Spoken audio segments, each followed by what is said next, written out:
एक लड़की की बहुत बड़ी कंपनी में नौकरी लगती है और उसके लिए वहां पर वेलकम पार्टी रखी जाती है। वह अपनी मां के साथ उस पार्टी में जाती है और बड़ी खुश प्रतीत हो रही थी। लेकिन तभी वहां पर उसका प्रेमी आ जाता है जिसने 10वीं क्लास से उसे प्यार किया है और उसके लिए उसने मेहनत मजदूरी की है और विदेश में रहकर पैसा कमाकर उसे पढ़ा लिखा कर इस काबिल बनाया है कि वह इस कंपनी में नौकरी कर सके। जैसे ही लड़की उस लड़के को देखती है तो एकदम से उसकी भौहें चढ़ जाती हैं और कहने लगती है कि तुम यहाँ पर क्या कर रहे हो। तो उसके बाद लड़का कहने लगता है कि तुमने ही तो कहा था कि एक बार मैं नौकरी लग जाऊं तो उसके बाद तुमसे शादी कर लूंगी, तो अब मैं तुमसे शादी करने के लिए आया हूं। यह बात सुनकर लड़की कहने लगती है कि तुम्हारे होश तो ठिकाने हैं, कहां मैं और कहां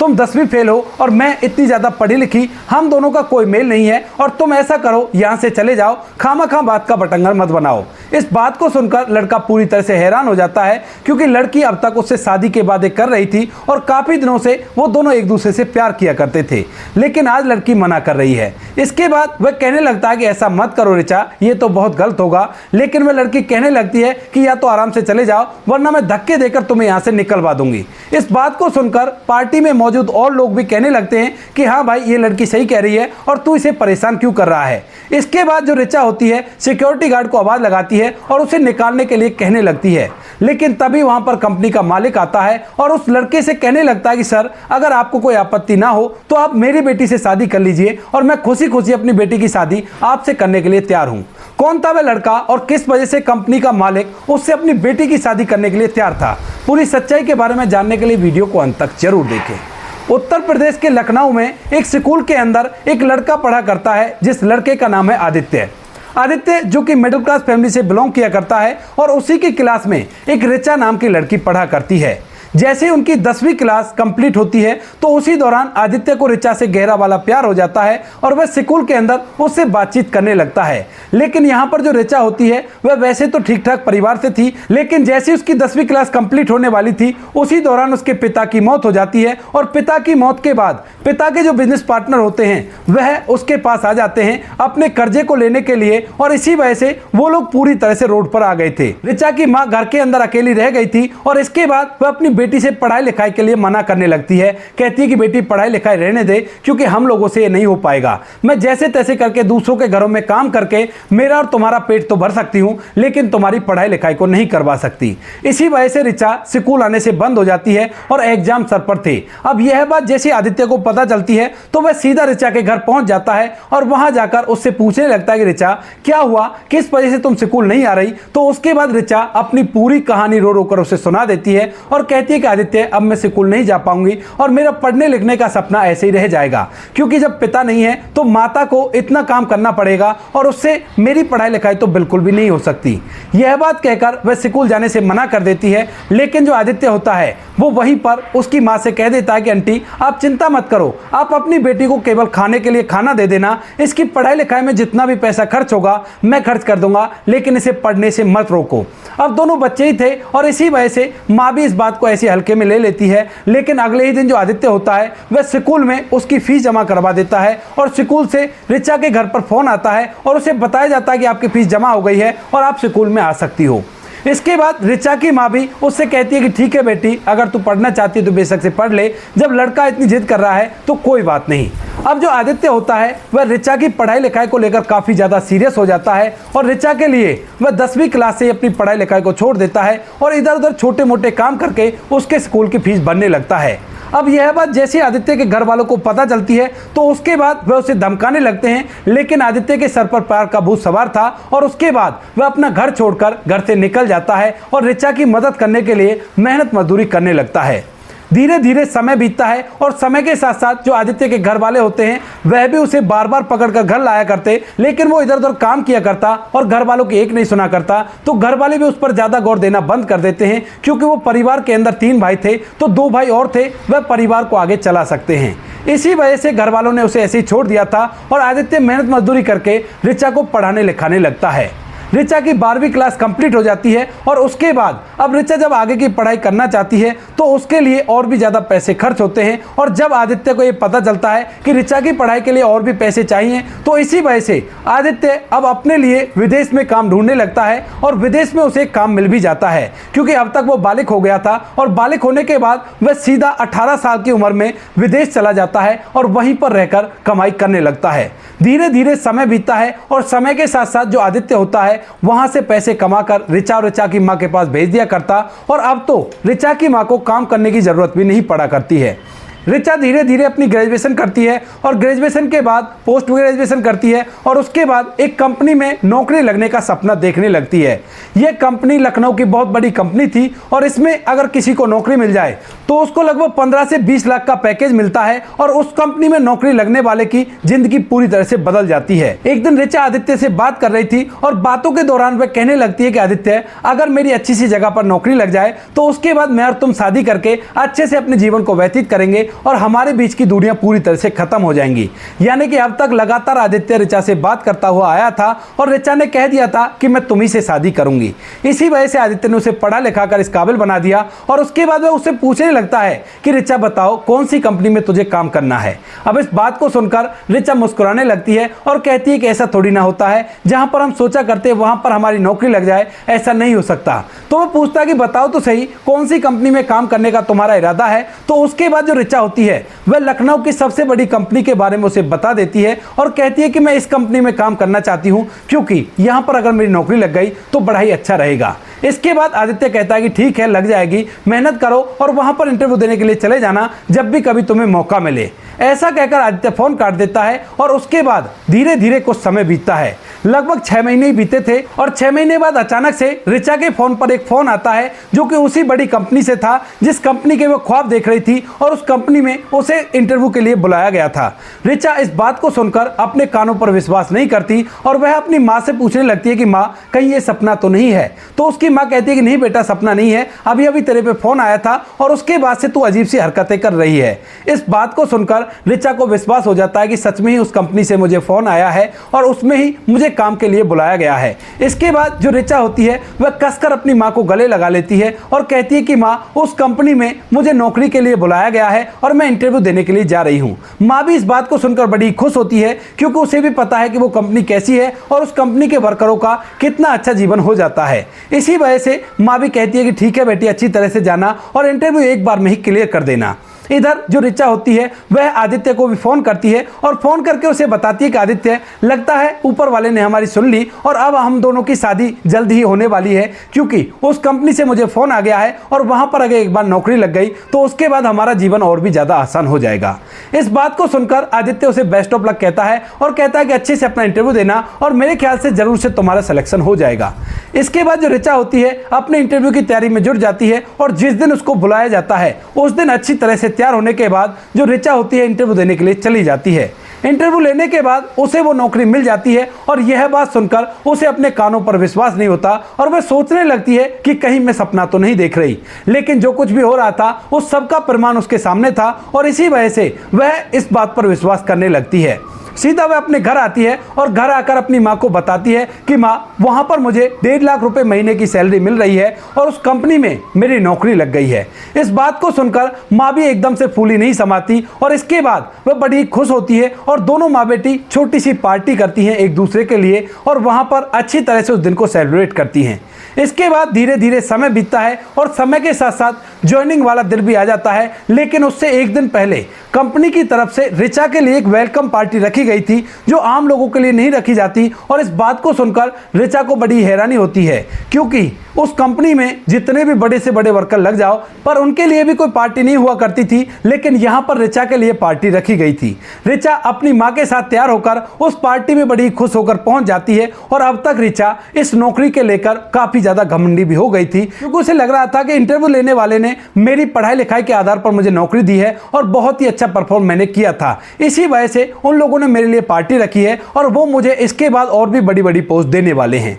वो दोनों माँ बेटी पार्टी में पहुंच जाते हैं और वहां पर अपने नाम के पोस्टर लगे हुए देखकर ऋचा बड़ी खुश होती है और बड़ी इतराने लगती है। लेकिन तभी अचानक से वहां पर आदित्य आ जाता है, जो आदित्य काफी दिनों से विदेश में रहकर अपनी प्रेमिका के लिए पैसे कमा रहा था और उसको बड़े मुकाम पर पहुंचाने की कोशिश कर रहा था। जैसे ही ऋचा वहां पर आदित्य को आए हुए देखती है तो एकदम से अपने नाक मुंह सिकोड़ने लगती है, क्योंकि अब तक ऋचा को अपनी नौकरी का घमंड हो चुका था और आदित्य उसके लिए कुछ भी नहीं था। आदित्य एक मामूली सा वर्कर था जो विदेश में रहकर काम किया करता था और उसके शौकों को पूरा किया करता था। लेकिन अब ऋचा की नौकरी काफी ज्यादा पैसों की लग गई है, तो इसी वजह से अब ऋचा को आदित्य की कोई भी जरूरत नहीं है। इसके बाद ऋचा उससे कहने लगती है कि आदित्य तुम यहां पर क्या कर रहे हो। तो उसके बाद आदित्य मुस्कुराते हुए कहता है कि ऋचा, क्या तुम मुझे देखकर खुश नहीं हुई कि मैं यहां पर आ गया और तुमने काफी दिनों बाद मुझे देखा है। इस बात को सुनकर जो ऋचा होती है वो बात को थोड़ा सा बदलने की कोशिश करती है और कहती है कि हाँ हाँ खुश तो हूं, लेकिन तुम ऐसे अचानक से यहां पर कैसे।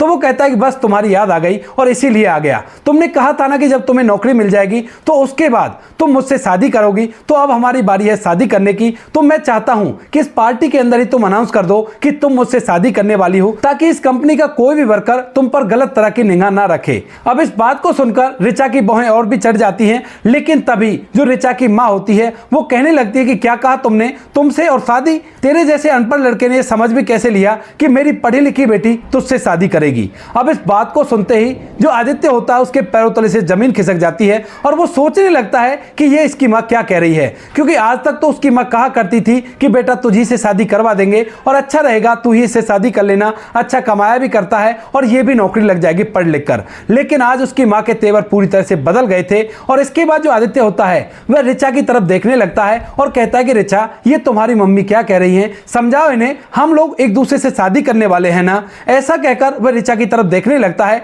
लेकिन तभी जो ऋचा होती है वो नामे सर हिलाती है और कहती है कि आदित्य बात को समझा करो, तुम 10वीं फेल हो और मैं पोस्ट ग्रेजुएशन करी हुई हूं और बहुत बड़ी कंपनी में मेरी नौकरी लगी हुई है। अब यहां पर मैं तुमसे शादी करूंगी तो लोग तरह तरह की बातें बनाएंगे और यह बात बिल्कुल भी अच्छी नहीं है। अब इस बात को सुनकर आदित्य को और भी ज्यादा हैरानी होती है और कहने लगता है कि ऋचा, कहीं तुम कोई मजाक तो नहीं कर रही। लेकिन ऋचा कहती है कि नहीं, मैं मजाक नहीं कर रही, यह बात पूरी तरह से सीरियस है और मैं तुमसे कोई शादी वादी नहीं करने वाली। इसके बाद आदित्य उसे समझाने की कोशिश करता है, लेकिन जो ऋचा होती है वो फ्रस्ट्रेट हो जाती है और उसे धमकाने लगती है। कहती है कि तुमने समझ क्या रखा है, तो जैसे अनपढ़ लड़के से मैं शादी करूंगी, मेरा स्टेटस तो देखो, मैं एक बहुत बड़ी कंपनी में काम किया करती हूं और लाखों रुपए की मुझे सैलरी मिला करती है। अब यहां यह बात अड़ोस पड़ोस के वो लोग भी सुन लेते हैं जो उस पार्टी में शामिल हुए थे, जो कि ऋचा को अच्छी तरह से जाना करते थे, लेकिन आदित्य के बारे में उन्हें कुछ भी नहीं पता था। इसके बाद कुछ लोग बीच में आते हैं और पूछने लगते हैं कि क्या हुआ मैडम, आप इतनी परेशान क्यों हो। तो उसके बाद ऋचा कहने लगती है कि देखो, इसे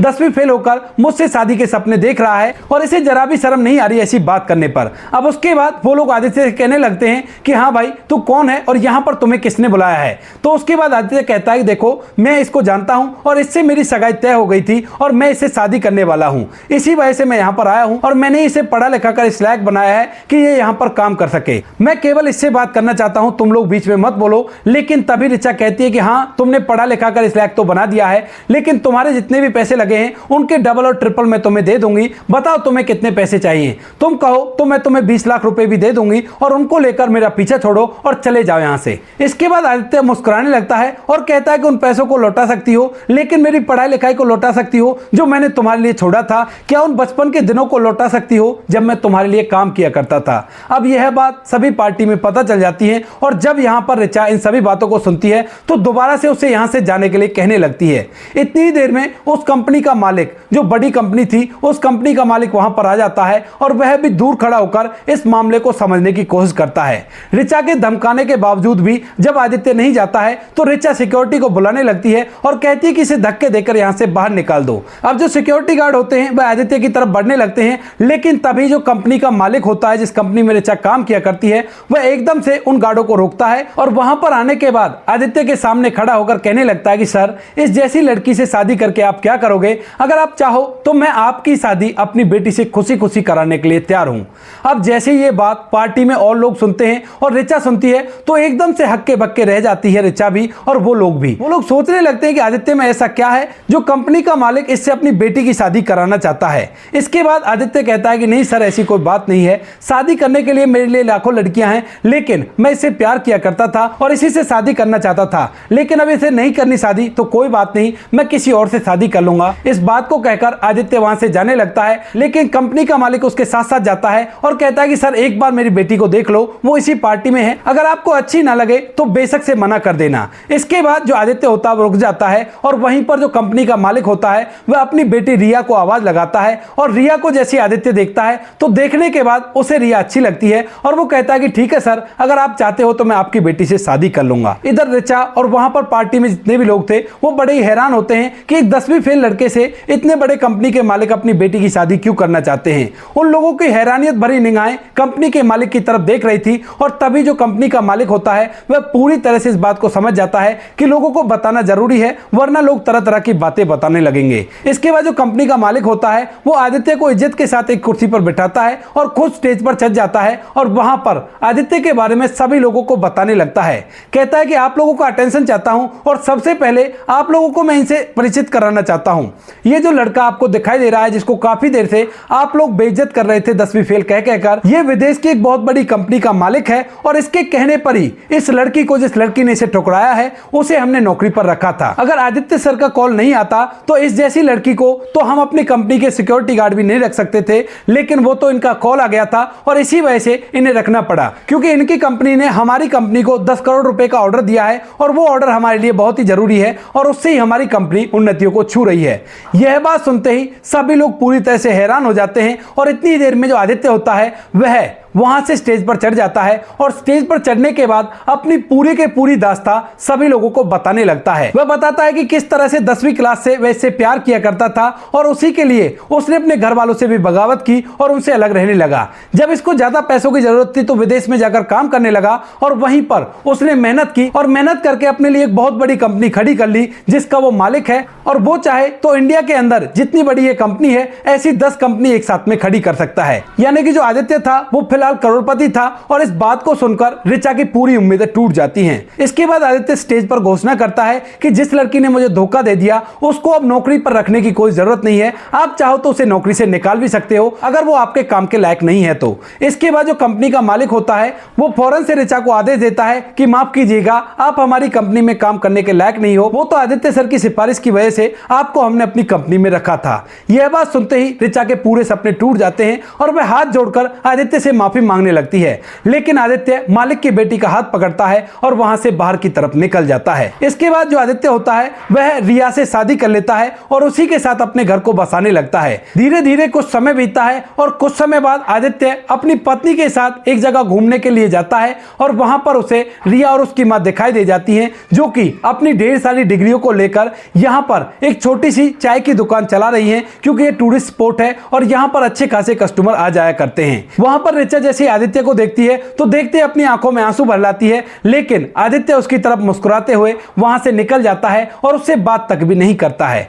तो दोस्तों ये थी आज की कहानी, जहां पर एक लड़के ने एक लड़की के लिए अपना पूरा जीवन दांव पर लगा दिया, लेकिन लड़की ने उसकी कदर नहीं की और उसको सभी लोगों के सामने अपमानित करने की कोशिश की। जैसे ये कहानी सभी लोगों के सामने जाती है तो लोग इस पर बड़ा ही आश्चर्य करते हैं, क्या ऐसा भी हो सकता है। तो आपकी जो भी राय इस कहानी को सुनने के बाद अपनी राय कमेंट बॉक्स में लिख सकते हो, लोगों के साथ शेयर कर सकते हो। वीडियो अगर अच्छी लगे तो वीडियो को लाइक और चैनल को सब्सक्राइब जरूर करें, ताकि हमें थोड़ा सा हौसला मिले आप लोगों के लिए ऐसे अच्छे वीडियो बनाने के लिए। इन कहानियों को सुनाने का उद्देश्य किसी को परेशान करना बिल्कुल भी नहीं है। ये कहानी आपको इसलिए सुनाई जाती है ताकि आप लोग इन कहानियों में से कुछ ना कुछ सीख सको और अपने जीवन में उस चीज को अप्लाई कर सको। मिलते हैं किसी नेक्स्ट वीडियो नए टॉपिक के साथ, तब तक के लिए जय हिंद, जय भारत, जय हिंदुस्तान।